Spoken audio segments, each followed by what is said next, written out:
মানে বহুমাত্রিক শিক্ষা গ্রহণ করতে পারে বাংলাদেশের মানুষ যেমন যুগে যুগে শিক্ষা গ্রহণ করেছে। তার কবিতা, তার লেখনী, তার সাহিত্য, তার গান আমাদেরকে বিভিন্ন সময় শৃঙ্খল মুক্ত হওয়ার জন্য আমাদেরকে যে প্রেরণা, আমাদেরকে যে তাগিদ দিয়েছে এবং লড়াইকে ত্বরান্বিত করার যে উৎসাহ জুগিয়েছে, এটা তুলনাহীন। আমাদের জাতীয় কবি কাজী নজরুল ইসলাম, আমরা দ্রোহের সময়, আমরা অত্যাচারীর শৃঙ্খল ভাগতে, আমরা হাসতে হাসতে তার গান গাইতে গাইতে আমরা কারাগারে গেছি, আমরা মিছিলে গেছি, আমরা তার গান গাইতে গাইতে আমরা স্লোগান দিয়েছি। তাই আমাদের সকল সময়, আবার শান্তির সময় আমরা তার গানে উদ্বুদ্ধ হয়েছি। প্রেম, প্রকৃতি, ভালোবাসা, এমনকি আমাদের যে ধর্মীয় উৎসব, প্রত্যেকটি ক্ষেত্রে মানে আমাদের জাতীয় জীবন, ব্যক্তিগত জীবনের প্রতিটি পরতে পরতে কাজী নজরুল জাতীয় কবি আমাদেরকে উদ্বুদ্ধ করেন, আমাদেরকে আনন্দিত করেন, আমাদেরকে অঙ্গীকারবদ্ধ করেন।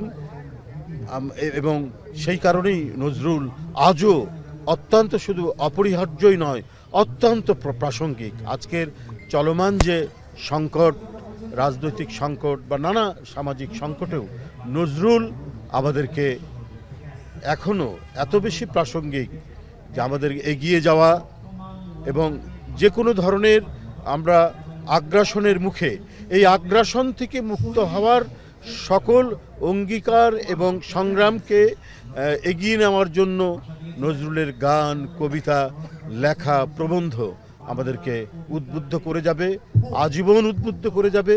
পৃথিবীতে যতদিন অন্যায় অবিচার থাকবে ততদিন নজরুল অত্যন্ত প্রাসঙ্গিক। শুধু তাই নয়, পৃথিবীকে ভালোবাসাময় করতে গেলে নজরুল আরও বেশি প্রাসঙ্গিক। আমি আপনাদের সামনে শুধু এটুকুই বলতে চাই যে প্রত্যাশা নিয়ে, যে আকাঙ্ক্ষা নিয়ে জুলাই আগস্টের যে মহাবিপ্লব এবং তার আগের 15 বছরের যে রক্তঝরা আন্দোলন, এই আন্দোলনের প্রতিটি মুহূর্তেই তো নজরুল আমাদেরকে উদ্বুদ্ধ করেছেন। নজরুল আমাদের শত আঘাতের মধ্যেও আমরা বেঁচে থাকার প্রেরণা পেয়েছি নজরুলের কাছ থেকে। তাই আমরা বলবো যে আজকে কেউ কেউ বলছেন, সাবেক একজন উপদেষ্টা বলেছেন দুজন উপদেষ্টার ব্যাপারে যে এইটা তাদের কি পদত্যাগ চাওয়াটা ঠিক নয়। কিন্তু আমি যদি বলি যে অন্তর্বর্তীকালীন সরকার, এটা তো একটি তার যে বৈশিষ্ট্যটা হবে তো নিরপেক্ষ সরকার। এই সরকার যদি কোনো একটি বিশেষ রাজনৈতিক দল গঠন করার ক্ষেত্রে তাদেরকে কি বলে যে মানে পানি সিঞ্চন করে সে চারাগাছ থেকে মহিরুহিতে পরিণত করার দায়িত্ব তো অন্তর্বর্তীকালীন সরকারের নয়, বরং তারা নিরপেক্ষভাবে দায়িত্ব পালন করবেন। তো সেই ক্ষেত্রে যদি কোনো উপদেষ্টা তিনি যদি এসপিকে টেলিফোন করে বলেন যে ওখানে বিএনপির লোকজন যারা আছে তাদেরকে গ্রেপ্তার করবেন, ওরা যেন কোনো অ্যাক্টিভিটিস করতে না পারে এবং অন্যান্য কার্যক্রম করতে না পারে, তো তখন তার বিরুদ্ধে পদত্যাগের দাবি উঠবে না? নিশ্চয়ই উঠবে। এবং চলমান সংকট ঘনীভূত করার জন্য আমরা শুনেছি এই সমস্ত উপদেষ্টারা তারা ভূমিকা পালন করছেন, নানাভাবেই ভূমিকা পালন করছে। ডক্টর মোহাম্মদ ইউনূস তিনি তো সম্মানিত মানুষ, সবাই সম্মান দেখিয়েছে এই সরকারকে।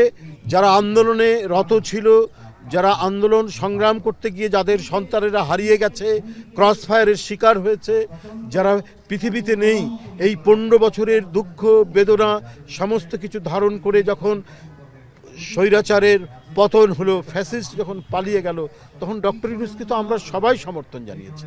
কিন্তু এই সরকারের ভেতর থেকে যদি পার্টিজন দলমন্যতার আমরা যদি আভাস খুঁজে পাই, বৈশিষ্ট্য খুঁজে পাই, তো সেখানে তো আমাদের প্রতিবাদ করতেই হবে। কেন কুমিল্লার উপদেষ্টা, আমরা নিজে, শুধু আমরা না, আপনি এলাকায় আপনি শুনবেন যে মুরাদনগর হচ্ছে সেই উপদেষ্টার বাড়ি, এবং তিনি এসপিকে ডেকে বলছেন যে এখানে বিএনপির লোকজনদের গ্রেপ্তার করানো যেন দাঁড়াতে না পারে।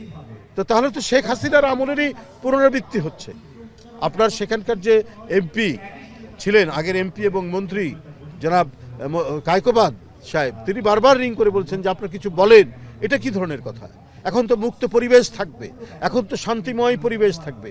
এখন কেন সরকারের যারা পরিচালনার সাথে আছেন তারা কেন এই ধরনের একদম পার্টিজান ভূমিকা, বিতর্কিত ভূমিকা পালন করবেন? এই ধরনের ঘটনাগুলো বিভিন্ন জায়গায় আমরা দেখতে পাচ্ছি, আমরা প্রশাসনের বিভিন্ন ক্ষেত্রে দেখতে পাচ্ছি। কারণ দোসররা তো এখনও ভিতরে ঘাপটি বেড়ে আছে। সরকার যখন দেখে বিএনপি মানে ওই দোসররা যখন দেখে যে সরকার বিএনপির প্রতি বৈরী, তখন ওরা আরও 10 লাফ দিয়ে বিএনপিকে দমন করার জন্য নানা ধরনের কলা কৌশল অবলম্বন করে। তো এইটা তো চাইনি। আমরা সবাই চেয়েছি যে এই অন্তর্বর্তীকালীন সরকার প্রয়োজনীয় যে সংস্কারগুলো সম্পন্ন করে নিষ্পন্ন করে একটা অবাধ সুষ্ঠু নির্বাচন দেবে। এই নির্বাচনই তো আটকে রেখেছিল শেখ হাসিনা। এই নির্বাচনে ভোটাররা যেতে পারেনি। এটা নিয়েই তো আমাদের যত কথা, যত প্রতিবাদ, যত আন্দোলন। কারণ এই নির্বাচনকে একতরফা করার জন্য উনি সমস্ত প্রতিষ্ঠান ভেঙেছেন।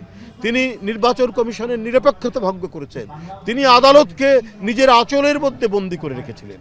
তো সেই পরিবেশ থেকে একটি মুক্ত পরিবেশ এবং সত্যিকার গণতন্ত্রের পরিবেশ ফেরানোর জন্যই তো আমাদের মানে এই সংগ্রাম, আমাদের কি বলে যে এই আন্দোলন ছিল। তো তাহলে আপনার এই নির্বাচন নিয়ে গড়িমসি করা হচ্ছে কেন?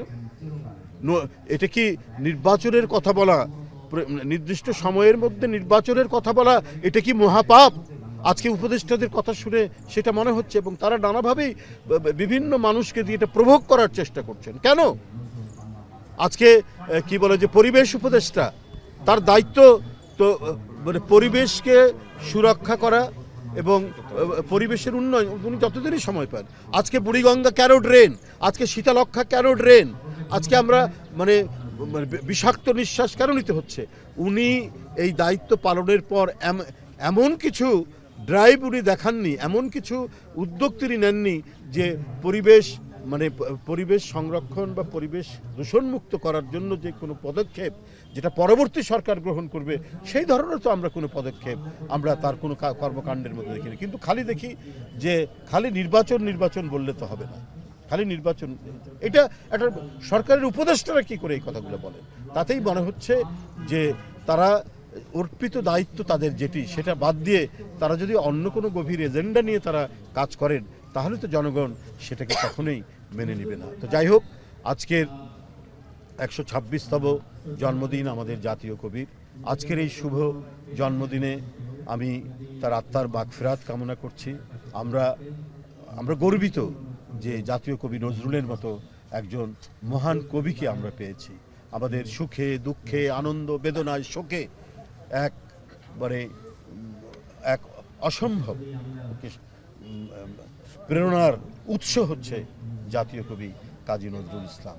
আমরা সামনে আরও যত লড়াই সংগ্রাম যাই আসুক না কেন, আমাদের প্রতিটি পদক্ষেপ, আমাদের প্রতিটি মিছিল, আমাদের প্রতিটি স্লোগান নজরুল আমাদেরকে প্রভাবিত করবে, নজরুল আমাদেরকে উদ্দীপ্ত করবে, নজরুল আমাদেরকে সমস্ত শৃঙ্খল ভেঙে এগিয়ে যাওয়ার সাহস যোগাবে। ধন্যবাদ।